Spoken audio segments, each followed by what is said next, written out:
ce matin, bien, on va parler d'unité, mais sur un angle différent, puis vous allez voir pourquoi. Seigneur Tout-Puissant, ce matin, bien, on veut comprendre, on veut être fidèle en toutes choses. Fait qu'aide-nous, guide-nous dans ce qu'on va voir ensemble. Puis, Seigneur, que dans tout ça, on s'assure toujours qu'on marche droitement pour toi.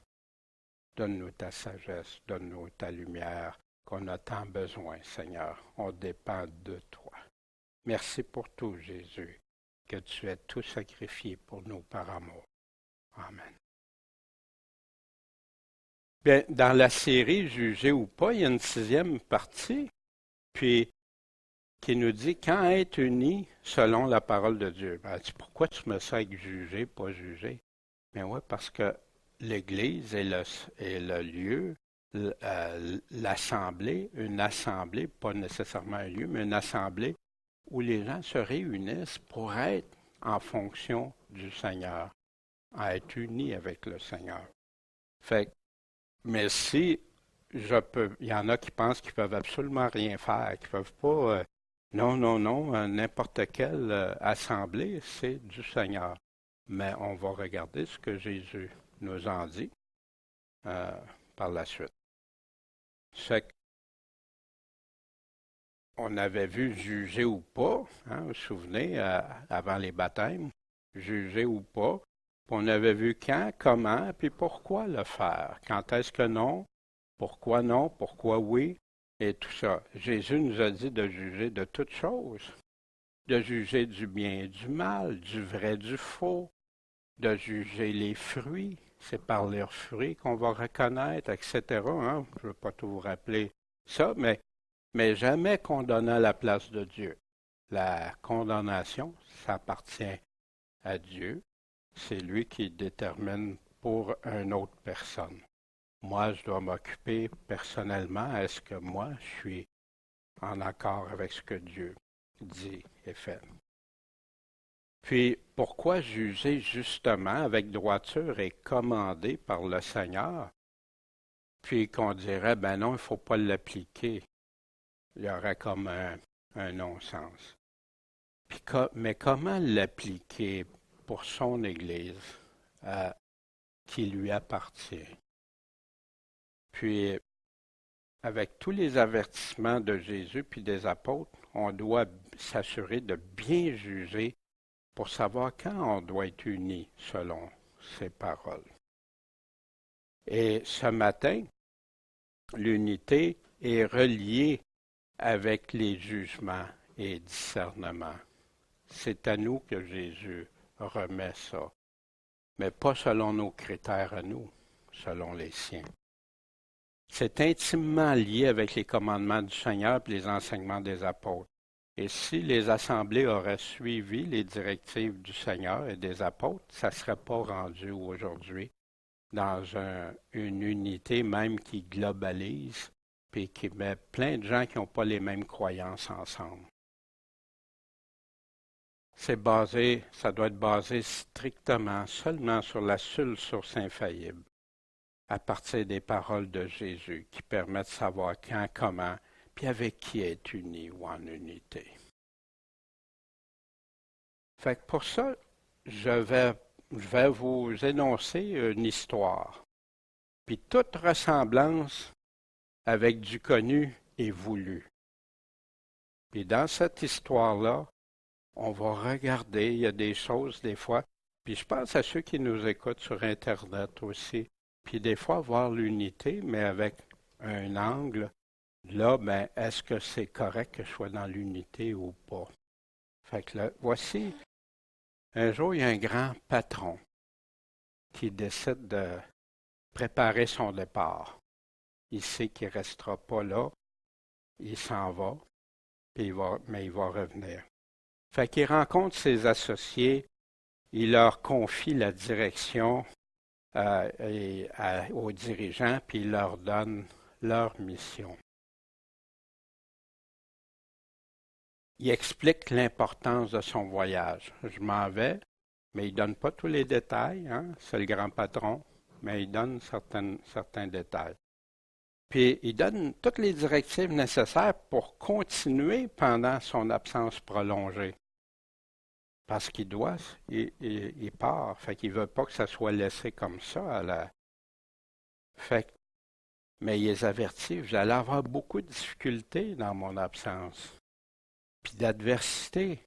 Mais restez ensemble, restez unis pour garder mes directives puis atteindre mes objectifs. Puis il leur donne vraiment tout pour conduire l'entreprise au succès, mais au succès selon le patron. Puis il va demander d'en rendre des comptes à son retour quand il va revenir.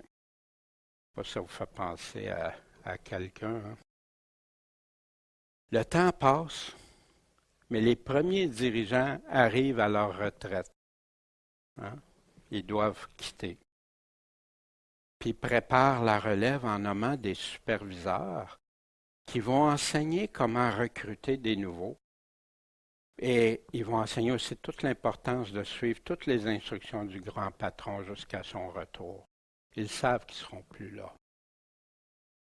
Pour cela, un livre a été rédigé pour que rien de ce que le maître a commandé soit perdu.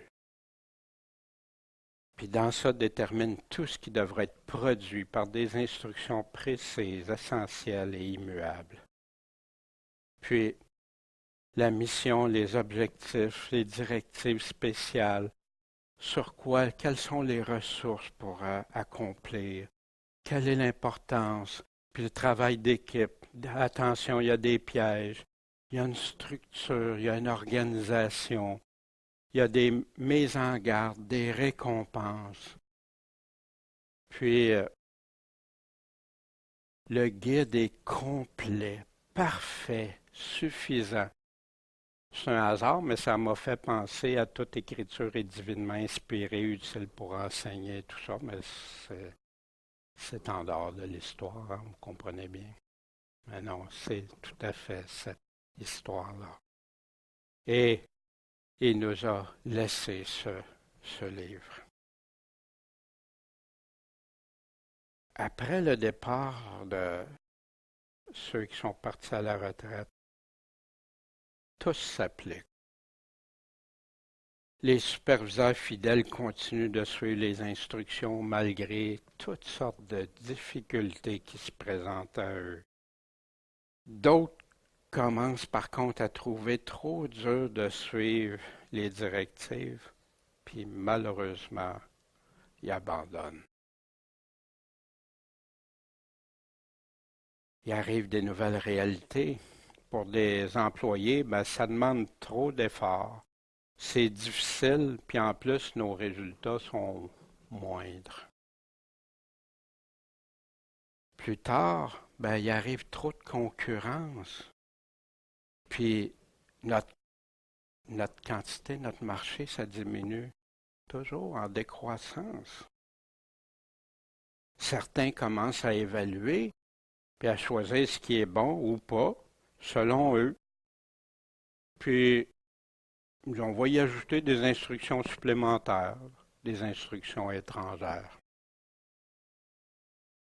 Puis là, on est en voiture. La recette du patron, les ingrédients, on va l'améliorer. On va la rendre adaptée, plus performante. Les temps changent. Il faut seulement s'adapter à notre temps. Ce n'est plus le temps du patron, c'est le temps des gens. On a besoin d'améliorer, on va adapter la mission, on va modifier certains ingrédients dépassés ou superflus. Là, ce matin, il y a un chant que je crois que ce n'est pas par hasard. Tu ne changes pas le roc solide, celui qui ne change pas, qui reste le même, sur lequel je trouve toute ma paix. C'est-tu le fun d'avoir quelque chose qu'on peut s'appuyer à 100% dans notre temps d'aujourd'hui?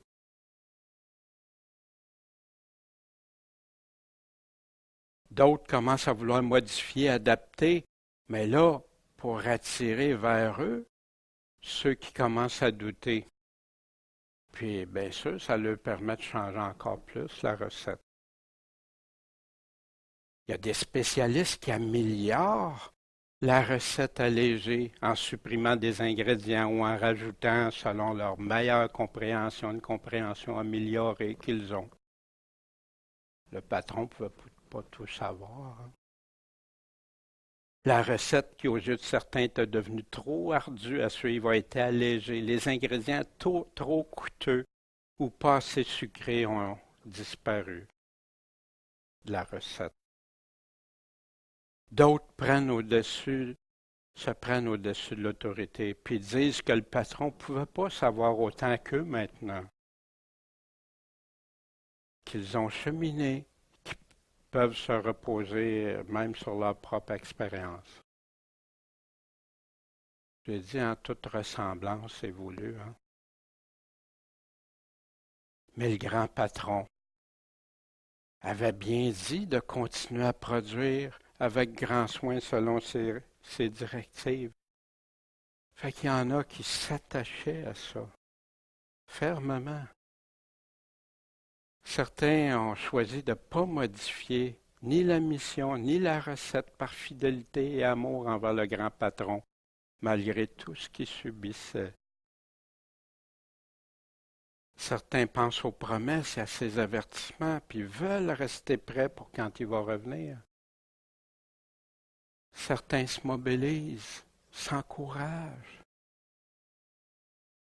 Mais certains superviseurs, influents, les reprenaient puis leur faisaient comprendre que c'était de l'entêtement, que c'était obtus, têtu, que c'était, des fois j'entends légaliste,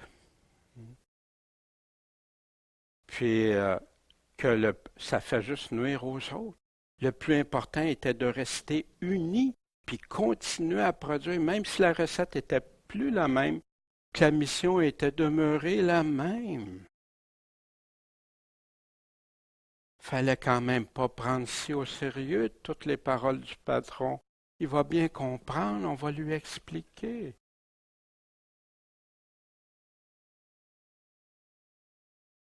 Avec là, une nouvelle production basée sur un nouveau manuel encore mieux adapté à notre temps est apparue. Des formules toutes prêtes, instantanées, vont faire fureur, même si elles ne contiennent pas tous les ingrédients. Fait qu'on a des plans, des plans, des plans, des plans. Puis ça, hein, on enlève ce qui peut être trop dérangeant. Ça prend des ajustements nécessaires. Le contexte a changé. Ben, changeons nos méthodes aussi. Le patron va comprendre. C'est pour la mission. D'ailleurs, lui-même nous a dit d'être unis ensemble, l'unité. Maintenant qu'on a des grands spécialistes qu'autrefois, il n'y avait pas. Nous, on est bénis, on est choyés. On a des spécialistes qui peuvent nous dire mieux que le maître, que le patron. Mais le grand jour arrive. Le grand patron arrive.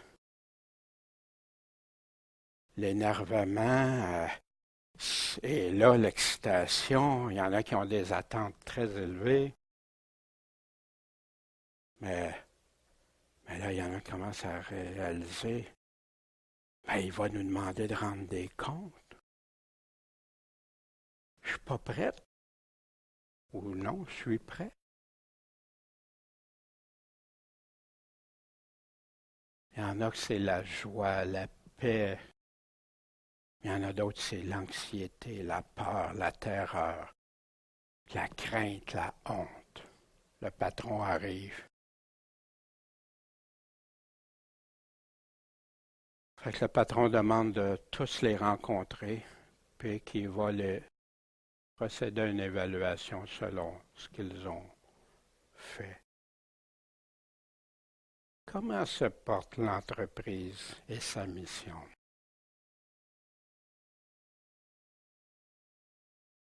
Avez-vous bien réalisé la mission que je vous ai donnée? Vous avez suivi les règles, les directives, vous avez appliqué ces règles-là pendant mon absence? Fait que la réponse de certains superviseurs, ben on va t'expliquer. Tu sais, on a été obligé de changer certains objectifs et façons de faire pour s'adapter aux nouvelles réalités. On sait bien que tu ne pouvais pas le savoir d'avance. Mais tout ça, c'était pour réaliser ta mission. On a dû changer la recette puis le contenu parce que le goût était devenu trop dérangeant pour le monde. Toi, tu ne pouvais pas savoir ça. Tu sais, tu étais parti, tu étais loin. Tu avais oublié de prévoir ça peut-être, mais soit les circonstances changent, les temps changent. Tes exigences étaient bien trop dures pour attirer des nouveaux. Et vu que tu es si bon, si plein d'amour, on savait bien que tu le comprendrais. La réponse de certains superviseurs continue. D'ailleurs, tes instructions sont devenues si incertaines, devenues tellement complexes, puis il y a tellement d'interprétations différentes. Puis, tu sais, ça faisait du doute. La foi, le doute, c'est pas deux opposés. Ta doctrine, elle divise bien trop. Alors, on l'a rendue moins importante pour justement permettre une unité, permettre d'aller plus loin. Mais tant qu'elle ne crée pas de division entre nous, on l'aime, tes directives, on les aime.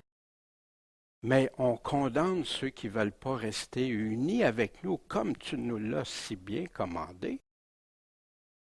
L'unité. Puis ceux qui ne veulent pas être unis, ben non.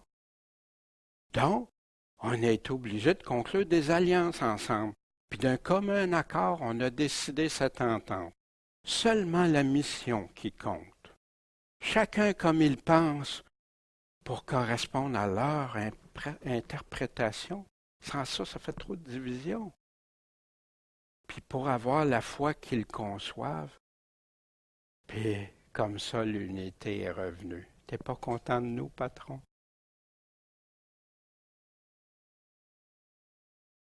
Tu vois bien, tu vois comme on a trouvé les moyens d'être unis comme tu l'as commandé. Le grand patron demande des comptes.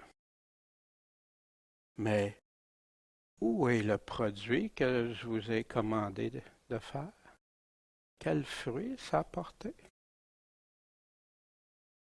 C'est vrai, en apparence, ça ressemble à l'original, mais de mon point de vue, c'est complètement dénaturé et contaminé.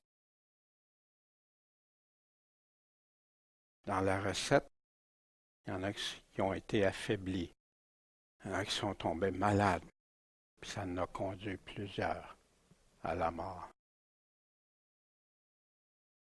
Vous vous êtes unis pour faire un produit qui a détruit le sens même de la mission que je vous ai confiée. Non seulement il est devenu inutile, mais maintenant il est un danger pour la santé spirituelle et produit la mort au lieu de donner la vie. Qui vous a donné l'autorité de changer quoi que ce soit, mes directives? Pourtant, j'ai laissé des instructions si claires que même un enfant aurait pu les comprendre.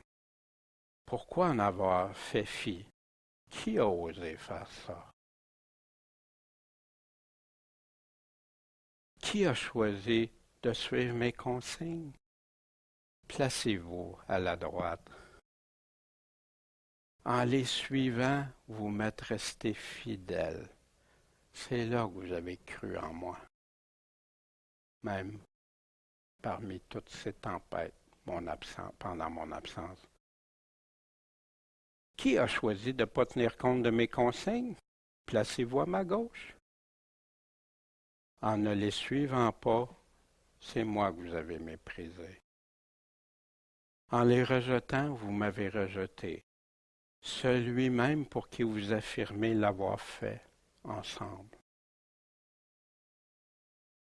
Si vous m'auriez vraiment reconnu comme patron, vous n'auriez pas modifié mes directives, mais vous les auriez suivies avec précision, en cherchant des moyens de les appliquer au lieu de les enlever ou de les atténuer. Mes avertissements n'étaient pas assez sérieux pour vous, ou vous ne les avez pas pris au sérieux? Vous avez fait tout cela ensemble en utilisant mon nom. Certains employés répondent, nous, on n'a pas vraiment voulu changer tes paroles, on voulait juste les améliorer et les rendre plus faciles à comprendre. On pensait ça, pas que ça te dérangerait tant que ça. Patron, patron, est-ce qu'on n'a pas fait un produit populaire ensemble, puis qui te représente quand même?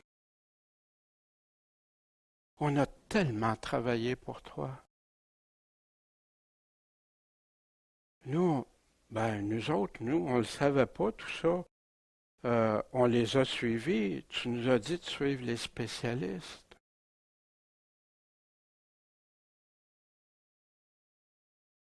Moi, je voulais pas, mais les autres m'y ont obligé. Sinon, je pouvais plus être avec eux autres en unité.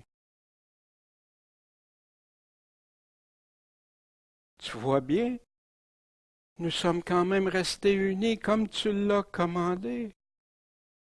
Où sont nos récompenses? Où est notre Dieu? Le grand patron répond, en effet, vous avez travaillé fort ensemble, mais pas pour moi. Vous avez contaminé en mon nom le produit le plus précieux que je vous avais confié. Vous voulez avoir droit à mes promesses alors que vous avez fait fi de tous mes avertissements si clairs et cela unis ensemble? Vous avez choisi ensemble de modifier mon alliance et prétendre que c'était pour moi? Vous dites m'avoir été fidèle, m'avoir aimé sans m'obéir?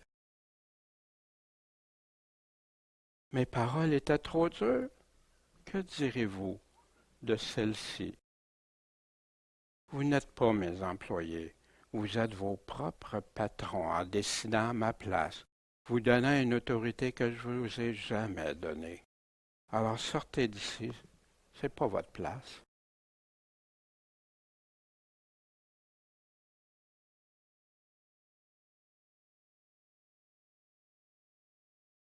Mais le grand patron répond fidèle. Mais à vous qui m'avez suivi fidèlement, vous m'avez obéi, persévéré, enduré par amour pour moi selon mes directives. À vous qui avez persévéré ensemble pour me rester fidèle. À vous qui avez choisi de rester fidèle en toutes choses. Vous m'avez vraiment cru. Vous avez tenu compte de toutes mes directives et combattu contre ce qui me déplaisait. À vous qui avez eu foi en moi et mes paroles en les mettant en pratique fidèlement. Voici, tout ce qui m'appartient vous appartient maintenant. L'entreprise vous appartient. Entrez avec moi. Toutes mes promesses étaient pour vous.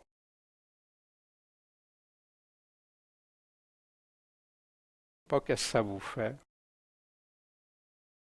Je ne sais pas si j'ai bien traduit des situations, des parallèles qu'on observe, qu'on voit. Mais c'est triste. C'est vraiment triste pour certains. Que l'unité pour eux, c'est le fait d'être ensemble. Quelles que soient les choses qu'on change, qu'on modifie. Mais c'est quoi l'unité que Jésus nous a commandée? On va aller voir premièrement la signification que Jésus nous donne de l'unité. Le grand patron Jésus-Christ a établi les règles dans lesquelles ses serviteurs fidèles peuvent être ensemble, unis. C'est lui qui décide. Jésus répond sans équivoque à cette question d'unité.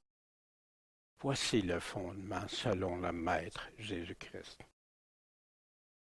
En parlant, Père, j'ai manifesté ton nom aux hommes et tu du monde. Ils étaient à toi et tu me les as donnés.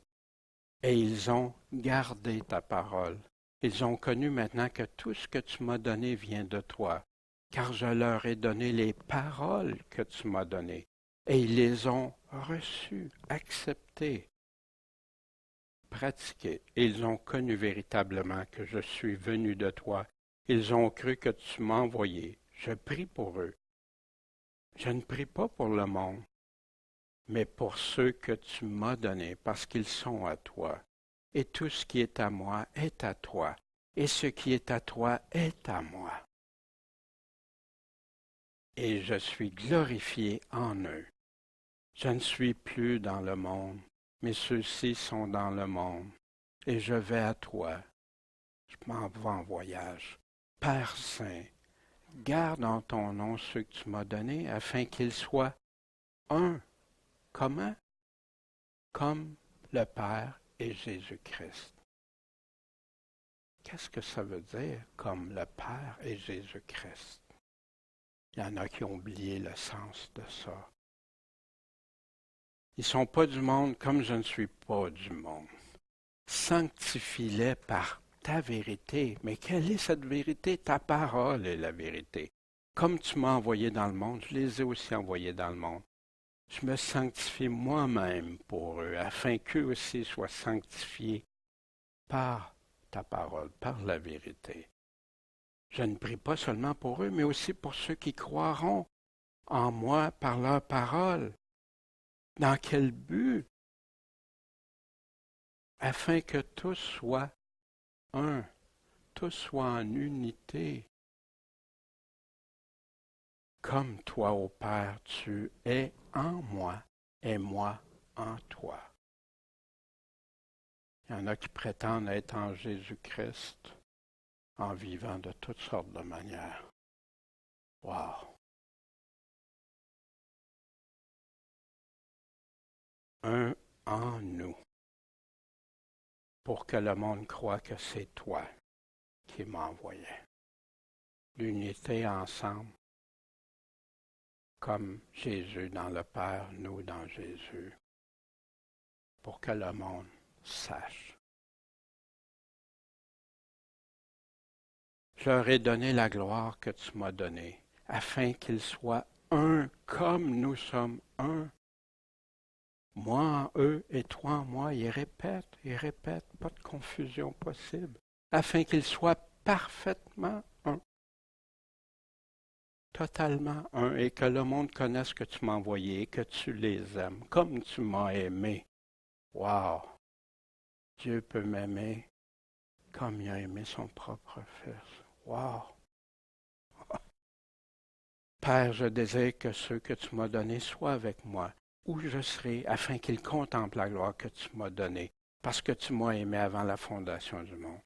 Père juste, le monde ne t'a pas connu, mais moi je t'ai connu, et ceux-ci ont connu que c'est toi qui m'as envoyé. Puis je leur ai fait connaître ton nom, je leur ferai connaître afin que l'amour dont tu m'as aimé soit en eux, unis dans son amour. Et que, comme moi-même, je sois en eux.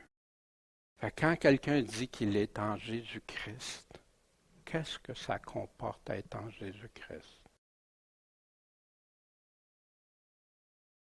En ce jour, vous connaîtrez que je suis en mon Père, et vous en moi, et moi en vous.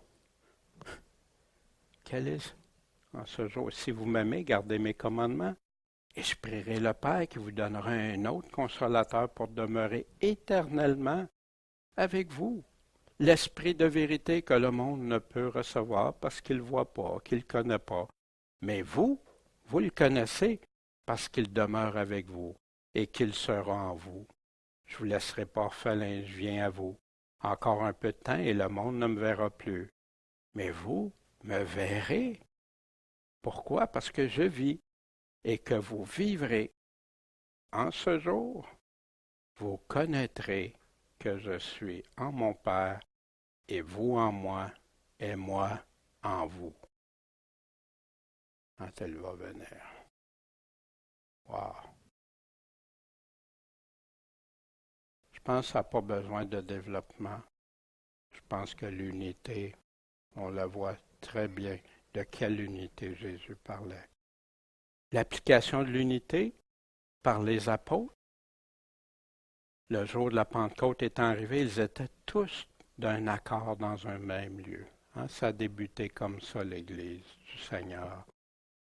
Ils étaient tous les jours assidus au temple d'un commun accord, rompaient le pain dans leur maison, prenaient leur nourriture avec joie et simplicité de cœur. Il se faisait beaucoup de miracles de prodiges parmi le peuple par le moyen de qui? Des apôtres. Et ils étaient tous d'un commun accord.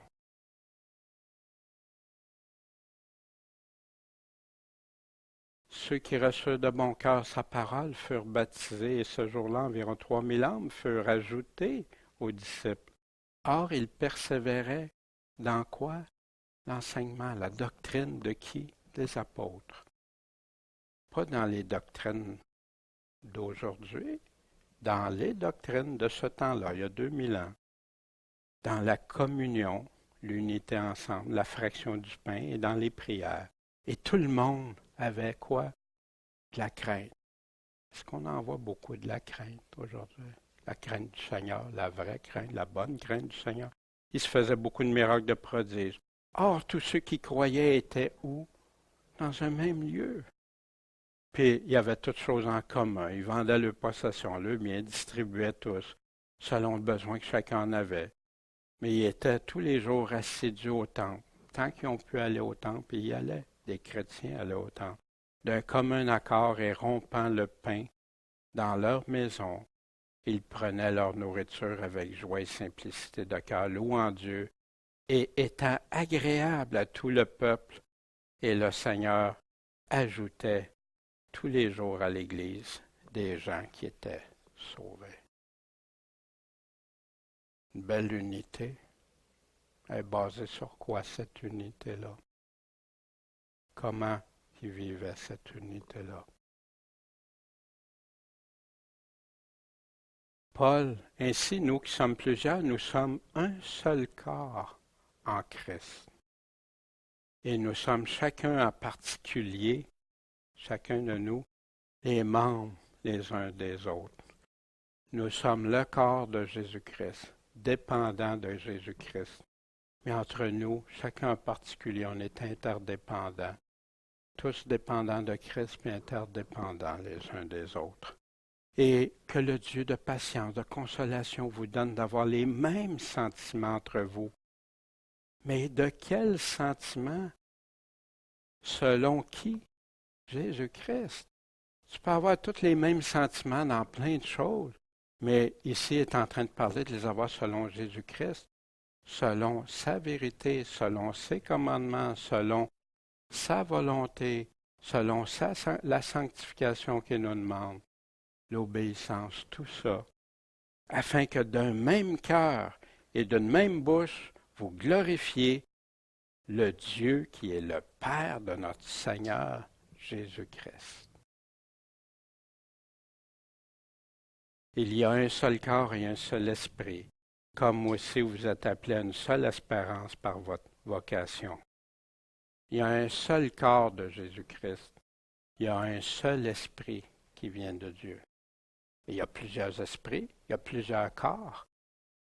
Mais où est le vrai? Et ça, c'est la responsabilité. Pourquoi on doit juger de certaines choses? Pas condamner, juger. Évaluer, estimer.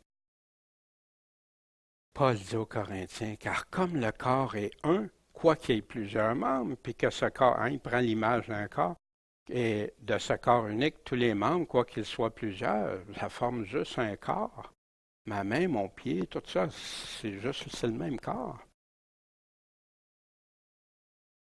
Il y en est de même, fait que la comparaison avec Christ, car nous avons tous été baptisés par un même esprit pour être un seul corps, soit juif, soit grec, soit esclave, soit libre. On a tous été abreuvés d'un même esprit. Vous savez, ça devrait parler fort, soit avec ceux qui parlent des mouvements, des Juifs, puis des chrétiens, des Juifs messianiques, puis tout ça. Il y a un seul corps maintenant. Il n'y en a pas des divisions. Il n'y en a pas des choses avec le Seigneur. Ah, je vous prie, frères, au nom de notre Seigneur Jésus-Christ, de tenir tous le même langage. Au nom de notre Seigneur Jésus-Christ. Il y en a qui oublient ça. En son nom, je peux-tu dire n'importe quoi? Je peux-tu croire n'importe quoi? Penser n'importe quoi? De tenir tous le même langage, de n'avoir pas de division parmi vous, mais d'être unis dans une même pensée, un même sentiment. Mais comment? Toujours dans le nom de Jésus-Christ. L'unité doit être basée sur un dénominateur commun à tous. Aimer et suivre Jésus-Christ. Puis il nous dit que l'aimer, c'est obéir à ses commandements. L'unité n'est pas seulement un but final, mais le résultat de suivre Jésus-Christ. Quand on suit Jésus-Christ, on va être unis ensemble. Tous ceux qui ont un même sentiment, d'un même cœur veulent suivre. L'unité est le résultat de notre amour et notre soumission à notre Seigneur et Sauveur Jésus le Christ et sa parole. Puis on se confie totalement à lui. C'est pour ça qu'on peut marcher aussi de progrès en progrès dans ça, puis de comprendre de plus en plus, puis cheminer. Parce que c'est le résultat qu'on aime le Seigneur. Des fois, il y a des situations difficiles, hein? Des fois même entre frères et sœurs et tout ça. Mais le Seigneur, quand tu te soumets au Seigneur, c'est lui, ton maître, ton patron, ça évite bien des choses. Qui pourrait rester entièrement uni, puis en commun accord, en mettant Jésus et ses paroles de côté, la doctrine de côté, la doctrine de Christ, et en les mettant pas en pratique? Qui peut faire ça? Ben, il y en a plusieurs. Plusieurs. Il y arrive justement parce qu'ils mettent Jésus et ses paroles de côté. Ils se créent un autre Jésus. Ils se créent un Jésus qui n'est pas celui que le Nouveau Testament nous enseigne. L'unité, mais en dissociant de sa doctrine qui tranche. Mais est-ce l'unité que Jésus demande? Comment atteindre l'unité? C'est aussi lui qui a établi les uns apôtres. Qui a commencé l'Église? Les apôtres. Les autres, prophètes. On avait justement une discussion hier à propos de prophètes. Hein? Des gens qui annonçaient qu'est-ce que Dieu avait dit. Hein? Dans l'Ancien Testament, repentez-vous, changez de voie, marchez pour Dieu, etc. Puis il y en a certains parmi ces prophètes-là que Dieu a choisi pour leur annoncer des choses à venir et tout ça. Plus spécifiquement. Mais prophétiser, c'est annonce qu'est-ce qui s'en vient. Si tu dis le jugement à venir, tu es en train de prophétiser. Pas de nouvelle révélation, tu es en train de dire ce qui s'en vient, etc. Mais il y en a eu des prophètes, Dieu en a choisi. Mais la foi donnée une fois pour toutes il y a 2000 ans, c'est déjà complet pour la foi. Mais ça ne veut pas dire que Dieu ne peut pas parler puis donner des instructions, mais jamais, jamais contredire rien de ce que Dieu a dit. Les autres, évangélistes, ben oui, comment ça partit? Ils allaient évangéliser. On le voit dans les actes, hein? Ils partaient proclamer Jésus-Christ. Puis les autres, pasteurs et docteurs, ça va ensemble. Pour ça que Paul dit à Timothée qu'ils aient la capacité d'enseigner quand tu choisis des personnes. Pourquoi, dans quel but tout ça? Pour le perfectionnement des saints. Les apôtres ne sont plus là, mais on marche sur le fondement des apôtres. Les prophètes, bien, il peut y en avoir des bons et des mauvais, mais est-ce qu'ils disent les oracles de Dieu? Je ne crois pas qu'on peut déroger absolument pas de la parole. Des évangélistes, ben oui. Des évangélistes, c'est ça qui fait qu'on appelle souvent des missionnaires qui vont répandre la parole et tout ça. Mais la parole inclut aussi d'enseigner tous les commandements. C'est pas juste. Puis c'est pour ça que les pasteurs et docteurs viennent enseigner comment un chrétien peut grandir, évoluer. C'est pour le perfectionnement. C'est pour l'œuvre du ministère, du service. pour l'édification du corps de Christ. C'est pour ça. Mais on peut changer ces personnes-là qui étaient là, un peu chronologiquement? On ne peut pas changer ça. Ça vient le fondement, on voit. Puis jusqu'à ce que nous soyons tous parvenus à quoi? À l'unité de la foi. La même foi. Parce que quand Dieu réunit plein de gens, on n'a pas tous nécessairement la même compréhension de certaines choses. C'est pour ça qu'il a mis ça pour là. Mais il faut que chacun, là, ils ne peuvent pas sortir en dehors de ce que les apôtres ont enseigné. C'est ça, mais quand tu sors en dehors, tu vas plus loin que les apôtres ou tu découpes, mais ça arrive. Jusqu'à l'unité de la foi, puis de la connaissance du Fils de Dieu. Qui est le Fils de Dieu? Qu'est-ce qu'il attend de moi? Qu'est-ce qu'il me demande? Fils de Dieu, c'est l'être le plus puissant que la terre a porté. Lui, il a droit de vie ou de mort sur moi. Lui, il a tous les droits sur moi. C'est mon maître. Je suis son serviteur. À l'état d'homme fait, d'homme complet, d'homme, des fois on met le mot parfait, fait, accompli, à la mesure de quoi? La stature parfaite de Christ. C'est la Bible qui le dit. Je ne développerai pas, j'ai entendu toutes sortes de commentaires sur ça, mais la Bible a dit ça, je crois à ça, moi. Comment l'attendre en unité pour qu'on ne soit plus des petits-enfants flottants et emporter ça et là à tout vent de doctrine? Comment qu'on arrive à tout vent de doctrine? Par la tromperie des hommes, par leur adresse à séduire d'une façon artificieusement, wow, des beaux discours, des belles choses. Mais que, professant quoi? La vérité. Quelle est la vérité? Jésus nous l'a dit, c'est sa parole. Dans la charité, dans l'amour, nous croissions en toutes choses.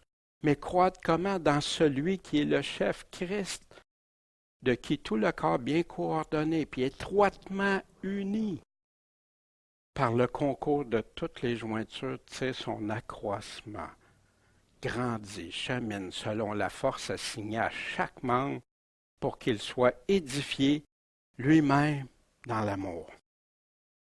Voilà la définition de l'unité, encore, l'application de cette unité-là, les buts poursuivis, pourquoi, comment, on les a les réponses dans la parole de Dieu. Mais plusieurs qui disaient servir le Seigneur, comme on a vu dans l'histoire, ils oublient des points très essentiels, très essentiels. L'unité de Jésus est jamais séparée de Jésus-Christ et de son Esprit Saint. Jamais. L'unité doit être seulement en lui, fondée sur lui, puis sur ses paroles, la vérité. Jamais séparée de la vérité, c'est-à-dire la doctrine de Christ, mais plutôt fondée sur la vérité. L'unité de Jésus, c'est jamais quand il y a du péché. Puis il nous dit à plusieurs places des séparations par rapport à ça, mais plutôt fondée sur la sanctification, de se purifier, de marcher de plus en plus, puis d'enlever tout ce qui déplaît à Dieu de notre vie. Jamais séparé de l'amour de Dieu et de son prochain, mais plutôt fondé sur l'amour que Dieu, le pourquoi il nous a créés. Dieu est amour, puis Dieu veut qu'on s'aime les uns les autres. Mais pas n'importe quel. Il ne dit pas de détester, mais aimer, ça ne veut pas dire de suivre tout ce qu'il nous dit de ne pas suivre. Bien au contraire. Jamais séparé des paroles de Jésus et de ses apôtres, mais plutôt fondé seulement sur leurs paroles. Quand il y a des doctrines qui ne proviennent pas seulement des paroles de Jésus et de ses apôtres, c'est ça des doctrines étrangères, des paroles étrangères, comme on a vu dans l'histoire. Qu'est-ce que c'est l'Église de Jésus-Christ? Premièrement, à qui ça appartient? Qui l'a établi? C'est Jésus-Christ lui-même. C'est pour lui. Et là, il rassemble des enfants de Dieu, ceux qui l'aiment, ceux qui veulent le suivre. C'est dirigé par qui? Par Christ. C'est lui qui décide, c'est lui qui a enseigné, c'est lui qui nous a donné tous les enseignements. Puis quand il y a des enseignements, des enseignants, ils doivent enseigner ce que Dieu a dit. Pas ce que les autres ils pensent que ça pourrait être, puis changer la recette. Pour adorer en esprit. Puis en vérité, c'est des adorateurs comme ça que Dieu cherche. Pas dans le mensonge, pas dans la chair. C'est pour réaliser les œuvres de Dieu. Qu'est-ce qui attend de nous? Pour être une lumière tout autour. Hier, on a vécu, hein? Ben ouais. C'est pour s'aimer, l'Église, s'aimer, s'exhorter, s'édifier, se purifier, se corriger, s'avertir, se consoler, se fortifier, s'épauler ensemble, suivre le chemin étroit dans les combats de la véritable foi en Jésus-Christ, puis être vainqueur. Le rôle d'une assemblée, c'est ça. L'unité, c'est à ça qu'elle doit conduire selon les paroles mêmes de Jésus puis de Paul. Grandir dans la foi ensemble, donc en unité. Parfois, tu vois des assemblées, chacun a toutes ses petites croyances d'un bord puis de l'autre. Puis au lieu de dire, mais regarde, on croit ça, on pense ça, mais on va regarder ce que Dieu nous dit, puis on va écouter Jésus, on va lui demander, on va l'écouter, puis là, après, on va pouvoir être unis. Mais non, ça ne se le dit pas même, seulement des fois, c'est chacun sur le bord. C'est ça l'unité. D'autres qui arrivent, ah ben, fais semblant que tu es uni. Tu veux me demander de devenir hypocrite?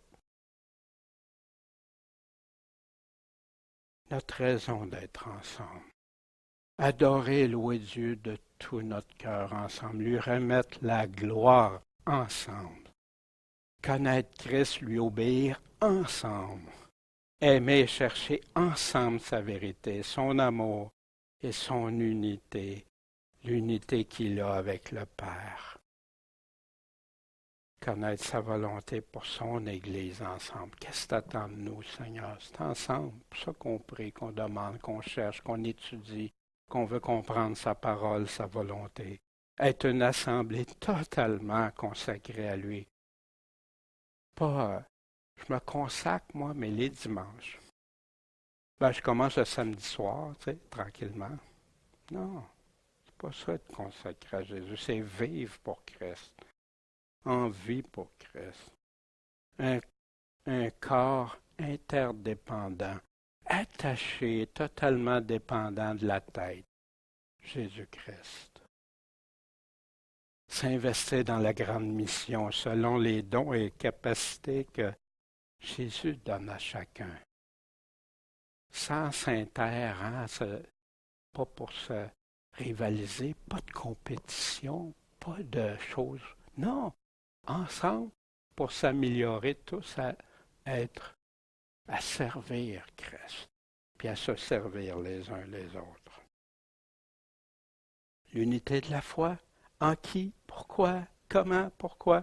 Si on n'écoute pas Jésus-Christ, on ne le suit pas de tout notre cœur, puis en se justifiant même de le faire, même si on se défoncerait, on donnerait toute notre vie pour être unis, peu importe si on en discuterait à chaque rencontre, il ne pourrait pas y avoir une véritable unité de la foi en Jésus-Christ ensemble si on ne suit pas ses directives.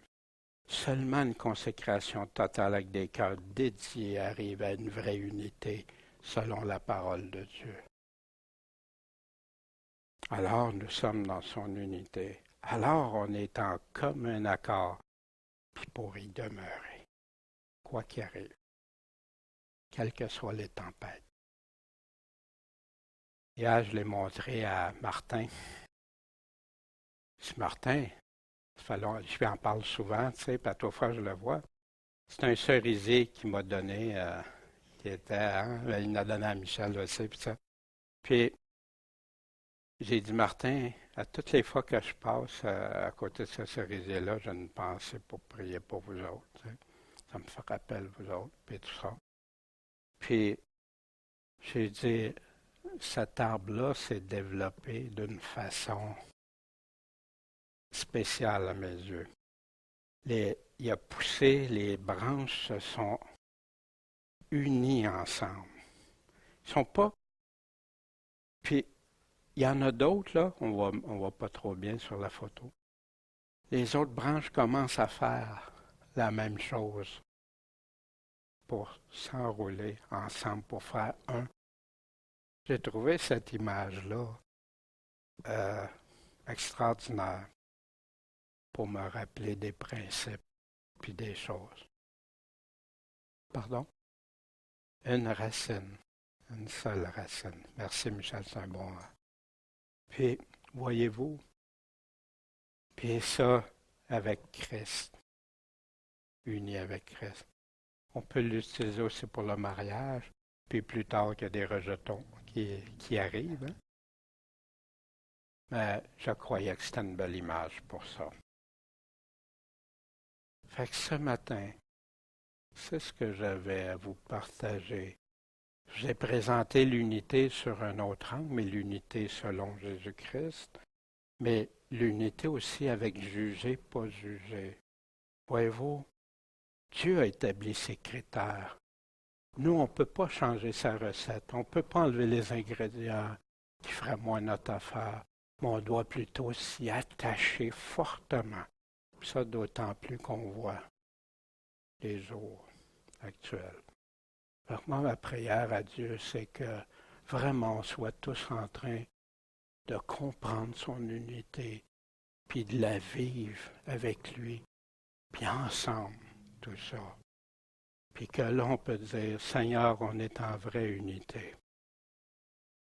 La semaine prochaine, je voulais, on va regarder les cas spécifiques. Quand Dieu nous dit, oui, ça c'est correct être uni, mais là, ça c'est pas correct. Voici pourquoi, voici la situation bien décrite. Voici pourquoi que oui ou non. Voici comment le faire, puis les conséquences quand on ne le fait pas. C'est ce que Dieu voulait, mais qu'on va aborder.